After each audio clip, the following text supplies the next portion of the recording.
hope you're not afraid of heights because we're going to the moon. And I'm sure you've heard that term plenty of times, especially in the realm of Bitcoin and cryptocurrency.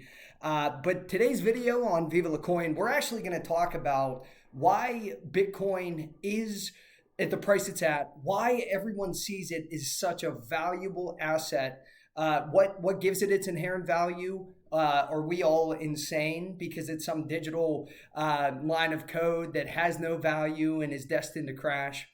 We're going to clarify some of those questions that you may have in the back of your mind and give a deeper dive into what is Bitcoin, Bitcoin mining, and exactly how Bitcoin is generated over time that's going to continue to drive its value. If you haven't watched our previous video about blockchain, I would suggest that you do so because some of that information is going to be prevalent due to talking about mining and the blockchain in this video. But to jump into it, I am going to share a couple of screenshots as we go through, and I'm going to speak to them just so that we can discuss exactly what is Bitcoin and why is it worth $47.9 thousand currently. And a lot of people will FOMO or fear of missing out. They'll just buy a bunch of Bitcoin because everyone else is.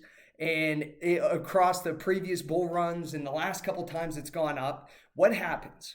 As soon as it starts to dip, everyone panics, everyone sells, it's a scam, it's a Ponzi scheme, and the whole thing crashes at the end of that bull run. So the people that actually hold the Bitcoin, those hodlers, hold on for dear life, those individuals understand why Bitcoin is not only as valuable as it is, but why that price is going to continue to increase in the years to come.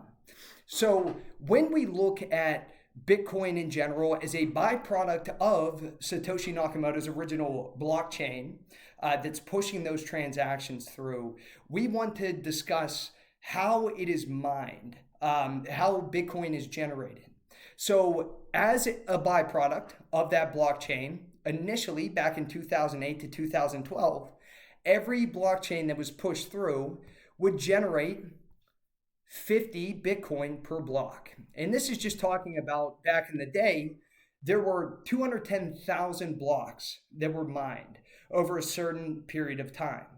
And for each one of those blocks, it would generate 50 Bitcoin as a reward or incentive for the computer that would solve that hashing equation. Now, Satoshi, in their thought process, was genius in baking in an actual supply and demand trigger event. And you may have heard this term before, but if not, it is referred to as a halving, as in one half. And what happens is every 4 years that blockchain continues, so Bitcoin in 2012, and then in 2016, and then again last year, in 2020, every 4 years, the amount of Bitcoin that are produced is cut in half. So if you think about it, initially, it was supposed to just be used as a way to transact between you and your peers. And people would pay each other in this Bitcoin for different services, or just like we use Venmo today. And all of a sudden, those people that were generating the Bitcoin or spending it, they had half of the amount of Bitcoin that they were going to have previously. That is a very radical concept. Think about any of the goods and services that you use. Think about, like, if I went and bought running shoes, a good pair of running shoes is like $120. Well, if half of all the shoes in existence disappeared, then supply and demand, the cost of those shoes are going to go up. Or in every other good or service that has ever been produced, we just make more shoes. We mine more gold. We create more of whatever is in a short supply. Well, with Bitcoin and the way that blockchain works, there will never be more made. There are only 21 million over time that will ever be mined. And as you can see, it starts to cut down every 4 years. So after it was 25 Bitcoin up until 2016, it then was cut to 12.5 Bitcoin for every block that was mined, every transaction that was pushed through. The person that ran that mining rig or that computational system that solved that block and validated it for the rest of the systems, they were now getting half of the reward that they were previously. So it incentivized the miners or these individuals securing the system through their computer to have better rigs, to build more computers out into that system to increase the odds that they would be the recipient of that Bitcoin reward, since it was now more scarce. And as you remember from our blockchain video, the more computers in the network strengthens that network, because it's harder to attack a system when you have that many computers in there. You would have to take over more than 50% of that network. And just in present day, we are down to 6.25 Bitcoin per block. And I actually pulled up a little visual of what this looks like over time. So you'll see we started with 21 million Bitcoin to be mined or created through validating these transactions. And you had 1 supply shock, 2 supply shock, 3 supply shock, and all of a sudden, it's an asset that it's not like 21 million Bitcoin were just sitting on the shelf.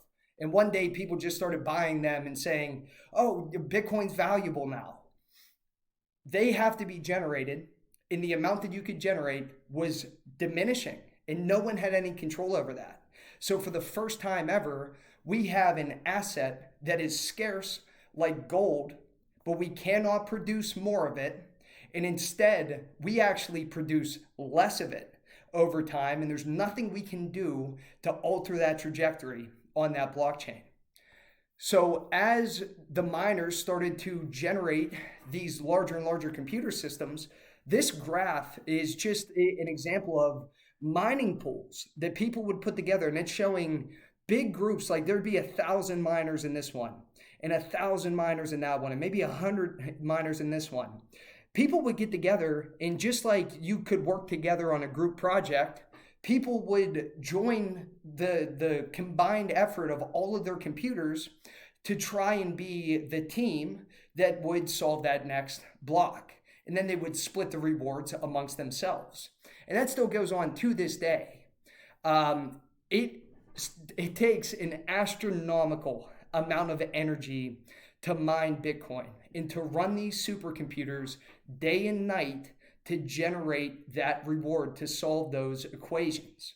So you'll see sometimes in the news, people will talk about, oh, Bitcoin's bad for the environment because they're using a ton of electricity, as if that has ever stopped us with gasoline or fossil fuels or pretty much burning through the ozone. They don't care about any of that, but as soon as it's Bitcoin, it's bad for the environment. Now the government wants to go green. It doesn't make a lot of sense, but that's what you'll see people point out in that fear and sort of doubt that they want to throw out onto your plate. But there are full countries. It went beyond just these mining pools of certain individuals. You had full countries start to create these sort of super mining facilities. Although China is the mining capital of the world, one of the coolest ones is, in my opinion, in Iceland, just because it's a little bit cooler there. Some have even tried to, position some of the mining facilities up in Antarctica. But these countries are setting up massive mining facilities where they can run day and night and try and be the ones that can solve that next block and to generate those Bitcoin rewards.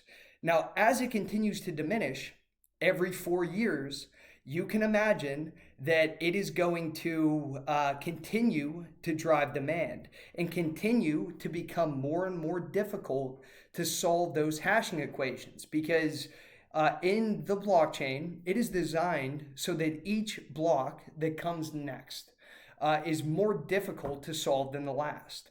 So there's more and more computational effort and electricity and energy going into trying to solve those next equations to generate Bitcoin. You even have some countries taking it as far as the Ukraine just announced at the start of this month. They're going to hook up a nuclear power plant to their mining facilities starting in 2022 just to try and get a little bit of Bitcoin, to try and beat everyone else to that reward and to mine it for their country. If that doesn't start to get you to think, wow, so this isn't just a digital line of code and there's a database and we fight over the 21 million and they're done. It's not as simplistic as that. There is a fluctuating supply and demand on the exchanges, but it's constantly diminishing with the amount of people that are buying it, as well as the halving of the amount created. So you're making less of it. You can't make any more once you're out, and everyone wants it. Imagine like a stampede of people trying to sprint through a revolving door in the lobby of a hotel. It would be a massacre. But that's what we're going to see, is this institutional money and this governmental money and all the wealthy people and all the retail investors of the world all try and run through that door into crypto at the same time. You're going to see those massive price spikes. Now, to give you a little bit of an idea of how much we've mined thus far, and to visualize the difference in what we're creating today as opposed to what's already been created. So you can see back when we first started the Bitcoin blockchain, you were mining 50 per day, every day up until the first halving, and then 25, and then 12 and a half, and now 6.25. That is going to continue to go down and down and down to where the final 4-year cycle actually isn't even until the middle of the next century, but only half of Bitcoin in total will be generated over the course of those 4 years. So it's not like everyone's going to sit around and say, well, I'll wait until it's millions of dollars per Bitcoin and we'll get them later when we mine them. There's not going to be any. The demand's going to be too high. There's going to be too many people that want it, too many applications and other cryptos and decentralized finance mechanisms around it to secure any new Bitcoin being mined. So this is one of probably 2 or 3 of the game-changing bull cycles in Bitcoin, where you go through the preemptive stages before the early adopters. You have on that bell curve probably the next 30% of the population over the next 5 to 10 years. And then everyone else that comes behind that just gets that little tiny crumb of the space comparatively. And as we push higher and higher, it's almost to the point where it's too difficult to mine Bitcoin yourself. If someone says that they mine Bitcoin for themselves, and they're not talking to you in the form of past tense, like I used to mine Bitcoin, if they're currently mining it, then they're either a multi-millionaire with all of that equipment and electric bills through the roof, or they're not. It would be so cost ineffective to try and mine it individually, not in a mining pool right now, that most people are already priced out of the Bitcoin mining opportunity. To start to give you an idea of now in 2021, everyone is saying, oh, there goes Bitcoin again, just out of the blue, just randomly spiking up, and we have this volatility that no one can explain. Yes, we can. You can absolutely explain it because it's set to increase in these fluctuations directly after each halving event. So when you look at that first Bitcoin halving, it occurred in here. I'm actually going to minimize this just so you can see this without me blocking it with my camera. So right after that halving took place, you saw a massive spike in the coming months going into 2013, where Bitcoin went from $12 per Bitcoin up to $230. So that is a massive order of magnitude higher than where it was at. And that didn't happen out of the blue. And it didn't happen because everyone just got together and decided, oh, Bitcoin's going to be worth more now. It happened because the supply was shorted based on that cryptographic setting in the blockchain. And then again, just like clockwork, in 2016, The halving occurred. And then what did we do? We started climbing right back up again. And it led to that massive run up all through 2017 up to the start of 2018, where then Bitcoin hit $20,000. Everyone FOMO'd in, or they were like, oh, I can't miss out. It's going to infinity dollars. They bought it, and that was the end of the bull cycle, and it crashed, and then it left a bad taste in everyone's mouth, and everyone said, yeah, Bitcoin's never going back up to those levels again. Well, if they understood what this cycle entailed, you know that it's going to go back up again. And what happened in May of 2020? The next halving. And it just so happened that all of crypto was very cheap at that time because everyone sold at the start of the pandemic, not really knowing what to expect. That occurred across all asset classes. But as the halving occurred, right around September, October, November, started to run up again. And everyone, just like it is some form of alchemy, creating something out of nothing, how could this possibly be happening? Well, we know. It's just they're not going to report it to you because healthy, self-sustaining individuals in the workforce don't make them money. So now you know a little bit more about why Bitcoin goes up and down in these 4-year cycles.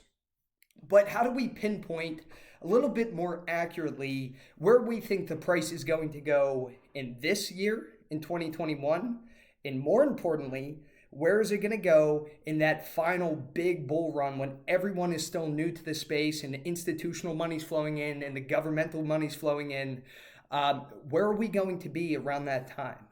So there are actually two different examples of the same chart I'm going to show you, but an individual, I know of them solely through Twitter, but they're pretty famous in the crypto space. They go by the name Plan B, but it's a stock to flow model is what they call it. And although this one's a little bit outdated because Bitcoin was still around $10,000 right there, it was about around Q3 of last year. It was a very clear image of the chart, and it's still going to get the same message across.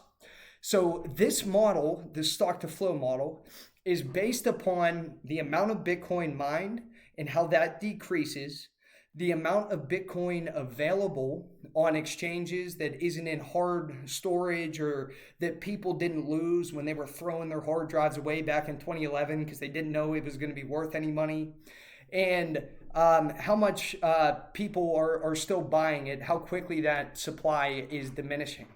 So as you can see, he is pretty spot on with how this trajectory goes.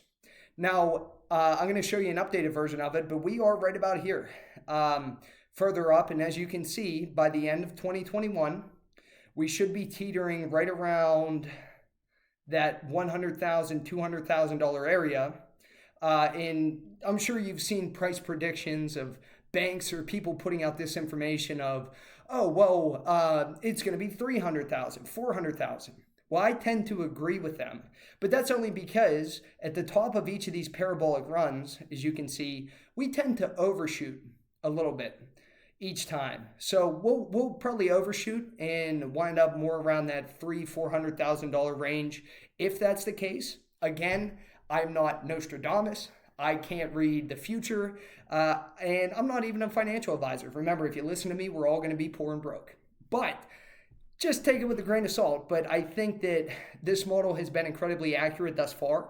And if you want to go and follow that individual on Twitter, their handle right here is at 100 trillion USD. And there will be updates that he'll put out on this all the time. Now, to show you an updated version of this model, this is where we're at currently. So if you look at it, we started this now parabolic trend that will continue throughout the course of 2021. And it is going to continue upward until we hit that inflection point, probably overshoot it, and then correct one more time down to, in the past, it's corrected about 80% or so. So in the last bull run, went all the way up to $20,000, and it shot down to about 5,000, 75, 80% of a decline. People always say when the charts are going up, they take the stairs. When they're going down, they take the elevator. It's very true. And there's actually a way to pay attention to a ton of different factors in charts to try and time the top of the market and either take profits or position yourself in a way to protect the gains that you made. Very involved topic, one that I'm going to have to make several different videos on what my exit strategy is or how I'm going to prepare in the intermediate times between this run and the next run. But this is what comes next right here. This run is where we're going to start inching towards a $1 million Bitcoin. And people say, well, how is that even possible? How could you achieve a $1 million Bitcoin? How much money is that? Well, think about this. So one Bitcoin can break down into 100 million parts. Most people don't know that. They look at the price of Bitcoin and they're like, oh my God, it's $48,000. I'll never be able to buy one Bitcoin. It's okay. You don't have to buy a full Bitcoin. You can buy very small fractional amounts of one, just like pennies on a dollar, except instead of 100 pennies, you're going to have 100 million Satoshis to work with within that singular Bitcoin.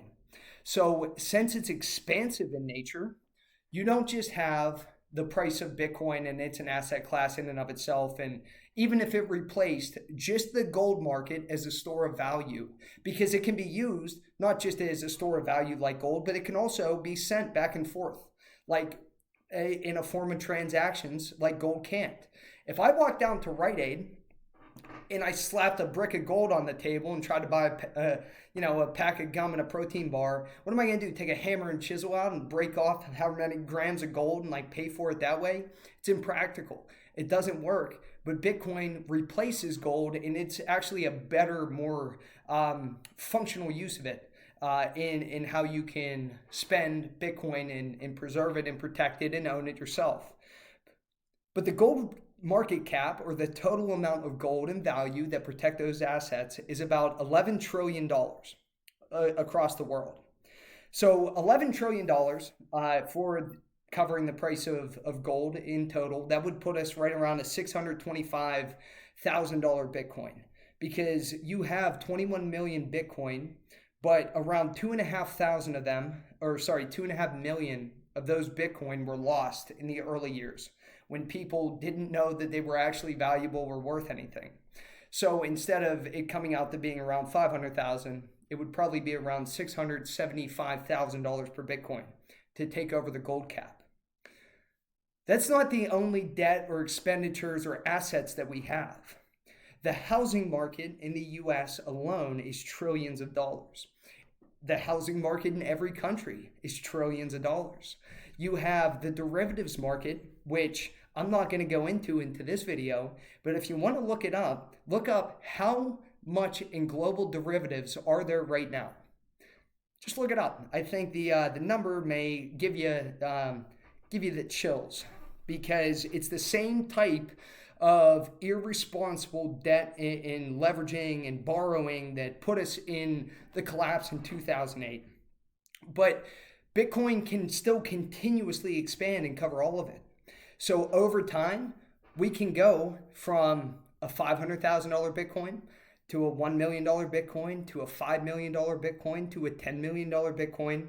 It's not going to happen overnight, and it isn't going to happen even in 5 years up to those upper lines, but it is possible. And barring some black swan event or a double spend or something where the blockchain breaks down, then we see that it is a pretty solid trajectory, at least based on this model. Now, when you think about how many people own Bitcoin in general, so not many. In the countries that have the highest adoption rates around 2018, barely anyone owned Bitcoin.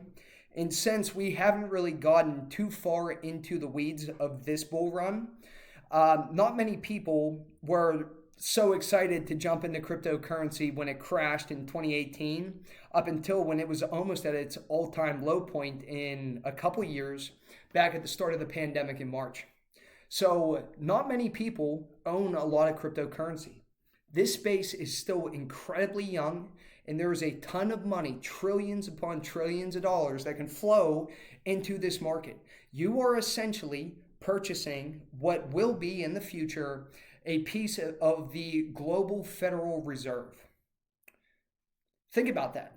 Instead of holding US dollars that are being printed into oblivion, you are purchasing a portion of the future global Federal Reserve.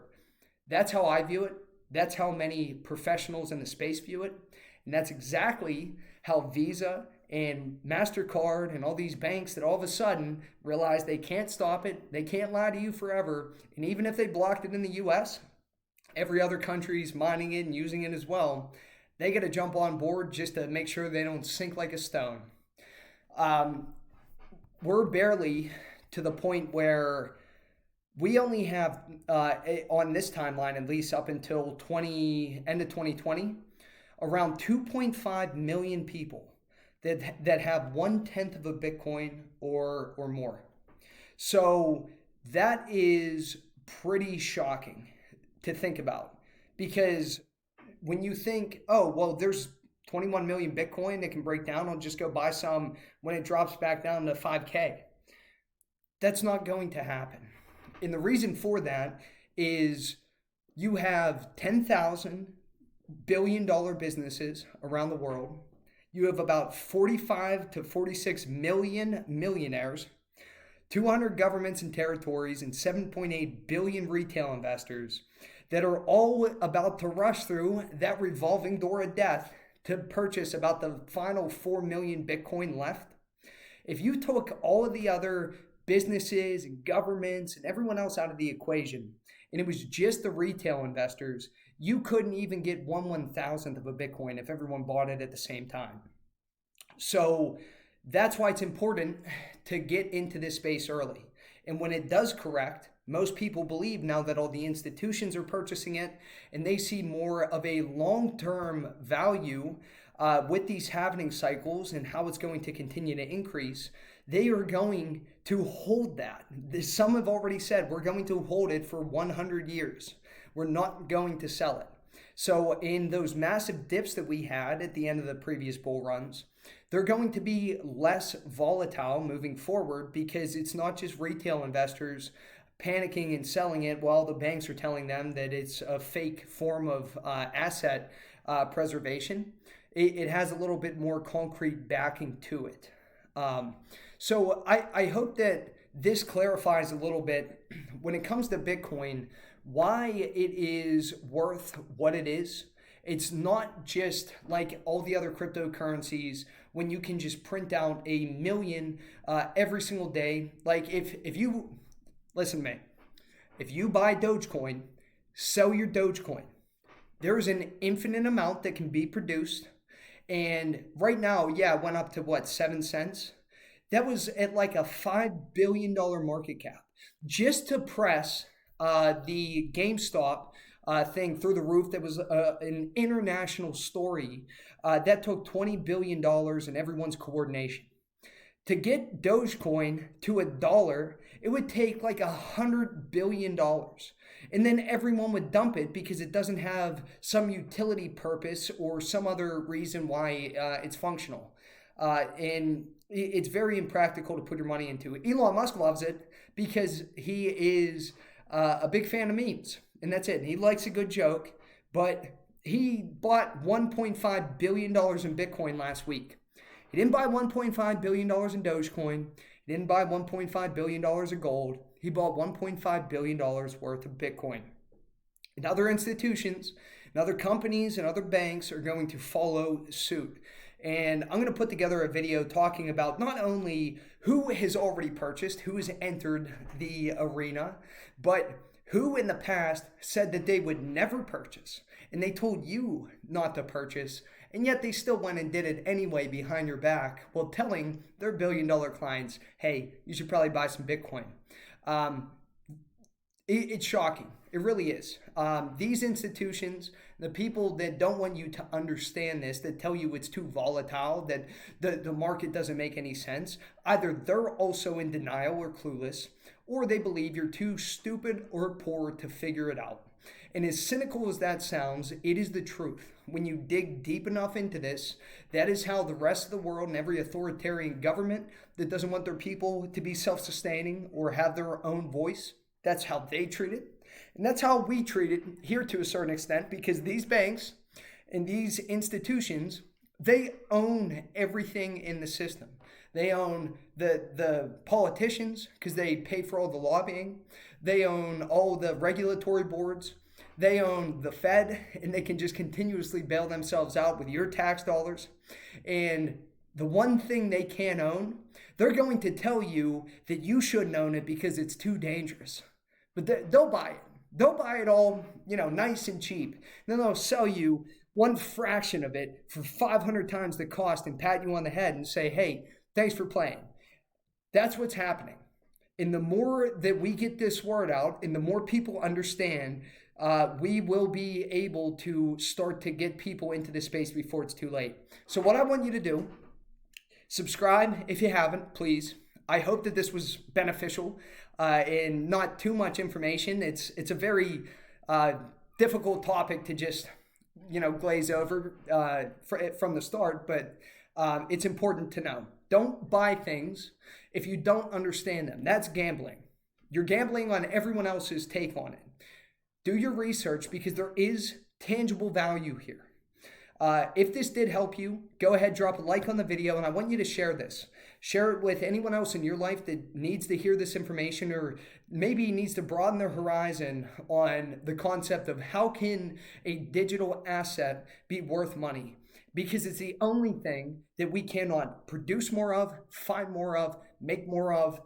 In closing, I appreciate you spending this time with me. Any questions that you have, drop them in a comment down below. And ultimately, one quote that stuck with me for a very long time that I heard years ago still holds true today. And that is, people that originally came into this space came in for the profits. But the people that stayed for the revolution. They stayed for the concept of being able to be self-sufficient, to being able to own your own wealth and to forge your own destiny without a bunch of other individuals taking advantage of your ability to exist in that system. So share this with anyone else that you can. I'm always honored to have you in this stream. And as always, Viva La Coin.